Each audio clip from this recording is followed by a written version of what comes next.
안녕하세요. 수식을 들여다보겠습니다. 표준 오차라고 부르는 표본 평균의 표준 편차입니다. 모평균에서 빼는 x바가 바로 표본 평균입니다. 표본 집단에 있는 관찰값 하나하나가 아니라 이들의 평균인 표본 평균 하나입니다. 표본 평균은 모평균과 거의 비슷하겠죠. 약간의 오차가 있을 뿐입니다. 이 오차를 재는 게 바로 지금 보고 있는 표본 평균의 표준 편차인 표준 오차인 것이죠. 샘플을 많이 뽑아서 n이 늘어나면 이 표준 오차가 줄어든다는 소리인 것이죠. 당연하겠죠. 만약에 전수조사를 했다면 x바가 뮤랑 같겠죠. 표준 오차는 영어로 스탠다드 디비에이션이고요. 표준 오차는 스탠다드 에러입니다. 디비에이션은 관찰값이 평균에서 얼마나 퍼져 있는지를 나타내는 것이고요. 에러는 추정값과 참값의 차이를 말하는 것이죠. 통계적 추정을 하기 전에 단순히 우리가 관찰한 자료들로 알 수 있는 사실은 평균과 분산입니다. 자료의 중심을 나타내는 건 평균이고요. 자료의 퍼짐을 나타내는 건 분산입니다. 여기에 루트를 씌우면 표준 편차가 되겠죠. 모집단에서는 모집단 나름대로 모평균과 모분산, 모표준 편차가 있을 테고요.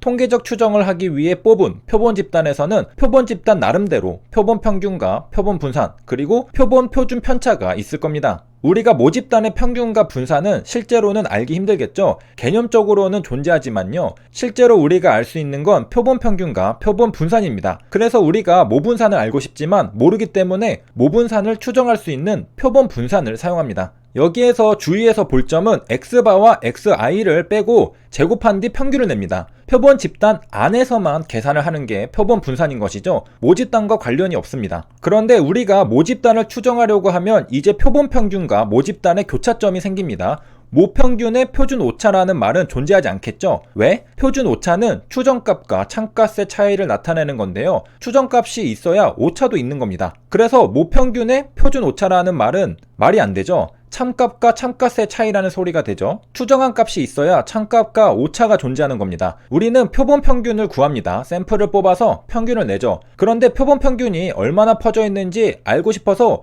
표준 편차를 구했습니다. 표본 평균의 표준 편차라고 할 수 있겠죠. 이게 바로 표준 오차가 되는 겁니다. 표본 평균의 표준 편차를 구한다는 말은 데이터 하나하나를 보는 게 아닙니다. 평균의 퍼짐성을 보는 겁니다. 100명의 키 평균을 구했더니 172.5가 나왔고요. 또 다른 100명의 키 평균을 구했더니 170이 나왔습니다. 이 퍼짐의 정도가 바로 표본 평균의 표준 편차인 것이죠.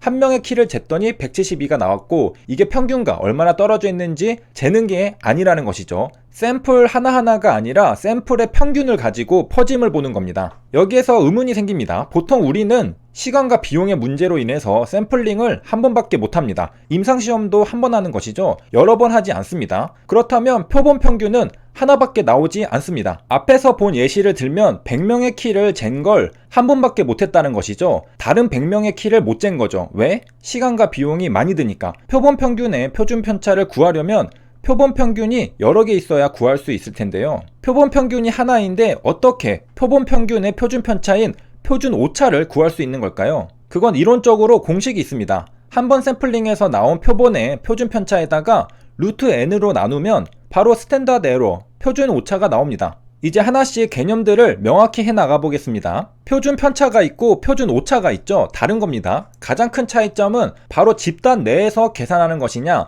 집단 외에서 계산하는 것이냐 있습니다. 표준 편차는 샘플링한 집단 내에서 계산되는 통계량입니다. 하지만 표준 오차는 샘플링에서 나온 표본 집단의 통계량의 표준 편차입니다. 여러 개의 샘플링이 존재할 수 있겠죠. 집단 외입니다. 표준 오차는 표본의 크기와 반비례합니다. 모집단이 100명이 있다고 하겠습니다. 이 중에서 10명을 뽑아서 표준 오차를 구한 것보다 100명을 뽑아서 표준 오차를 구하면 무엇이 오차가 더 작을까요?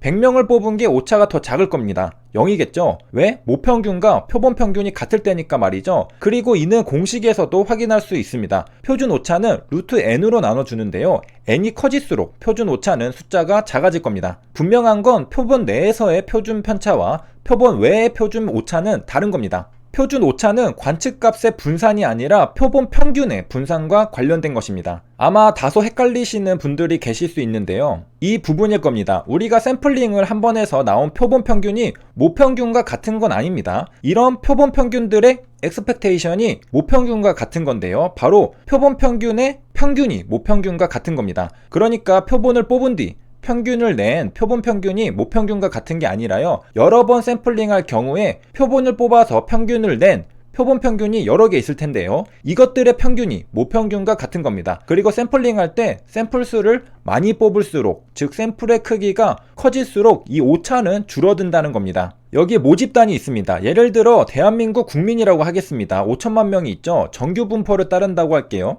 그리고 여기에서 500만 명의 표본을 추출한 샘플들이 여러 개 있습니다. 다 조금씩은 다르겠죠. 각각의 샘플들에는 표본 평균과 표본 분산이 각각 따로 있을 겁니다. 이 각각의 표본 평균과 모집단의 평균이 같지는 않겠죠.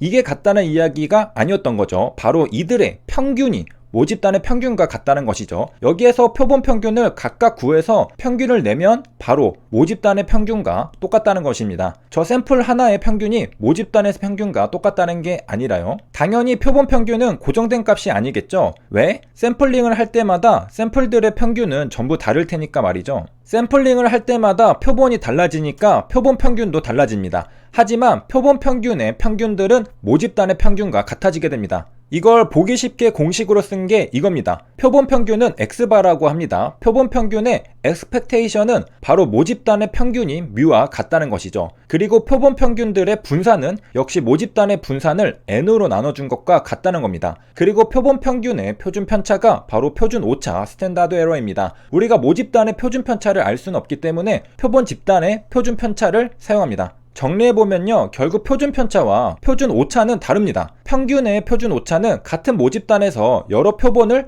추출하는 경우 얻게 될 표본 평균 간의 변동성을 나타냅니다. 평균의 표준 오차는 표본 간의 변동성을 나타내는데요. 표준 편차는 단일 표본 내의 변동성을 나타냅니다. 계산을 해보겠습니다. n은 312개입니다. 312개의 배송이 이루어졌는데요. 평균 배송 시간은 3.8일이 나왔고 표준 편차는 1.43이 나왔습니다.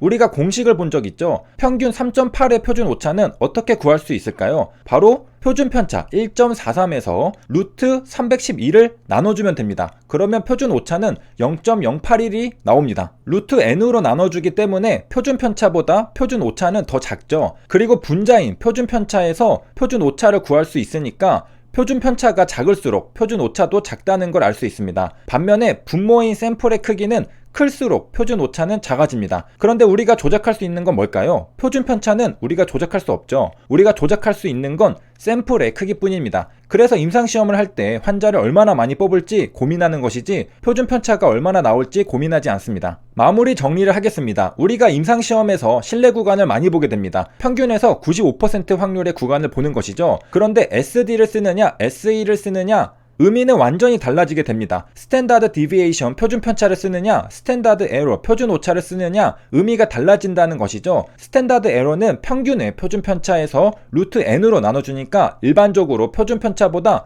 숫자가 작을 겁니다. 그래서 SE로 신뢰 구간을 구한 게 SD로 신뢰 구간을 구한 것보다 더 폭이 좁습니다. 표준 편차로 구한 건 7.8에서 54.2로 굉장히 넓은데요. 표준 오차로 구한 건 22.4에서 39.6으로 굉장히 좁아지죠. SD로 구한 신뢰 구간은 무슨 의미일까요? 이 자료는 AST 농도에 대한 통계 자료였습니다. AST 농도가 정규 분포를 가정할 때 관찰치의 95%는 평균 풀마 2SD 이내에 있으므로 혈청 AST 농도의 범위는 7.8에서 54.2 사이에 있다는 의미가 됩니다. 반면에 SE 표준 오차로 구한 신뢰 구간은 이런 의미가 아닙니다. 표본 집단과 모집단의 관계를 생각해 봐야 합니다. 상위 모집단에서 AST 평균 농도의 95% 신뢰 구간이 22.4에서 39.6 사이라는 것을 의미하게 됩니다. 분명히 다른 의미죠. 세 줄 요약입니다. 표준 편차는 집단 내의 통계량입니다. 반면에 표준 오차는 집단 외의 통계량입니다. SD냐 SE냐에 따라 신뢰 구간의 의미는 달라집니다. 여기까지 시청해주셔서 감사합니다.